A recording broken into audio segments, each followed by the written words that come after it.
ఒక అందమైన అడవిలో ఒక నెమలి ఉండేది. దాని రంగురంగుల ఈకలు, మెరిసే కళ్ళు చూసి అడవిలోని జంతువులన్నీ ఆశ్చర్యపడేవి. నెమలికి తన అందంపై చాలా గర్వం. ఈ అడవిలో నాకంటే అందమైన వాడు ఎవ్వరూ లేరు అని ఎప్పుడూ అనుకుంటూ ఉండేది.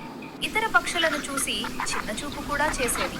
ఒకరోజు అడవిలో భయంకరమైన వర్షం వచ్చింది. గాలులు బలంగా వీస్తున్నాయి. నెమలి తన అందమైన ఈకలను కాపాడుకోవడానికి ఎటు వెళ్లాలో తెలియక ఇబ్బంది పడింది. అప్పుడు ఒక కాకి వచ్చి, "ఈ చెట్టు కింద ఆశ్రయం తీసుకో, సురక్షితంగా ఉంటుంది" అని చెప్పింది.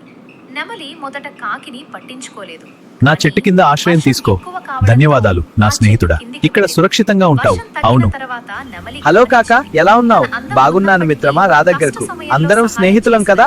కాకినే అని అప్పుడే నెమలికి తన గర్వం తప్పని అర్థమైంది. అందం కంటే మంచితనం, సహాయం చేయడం ముఖ్యమని తెలుసుకుంది. ఆ రోజు నుంచి నెమలి తన ప్రవర్తన మార్చుకుంది. అందరితో స్నేహంగా ఉండసాగింది. అడవిలోని జంతువులందరూ నెమలిని గౌరవించసాగారు. బోధ: గర్వం కన్నా మంచితనం గొప్పది.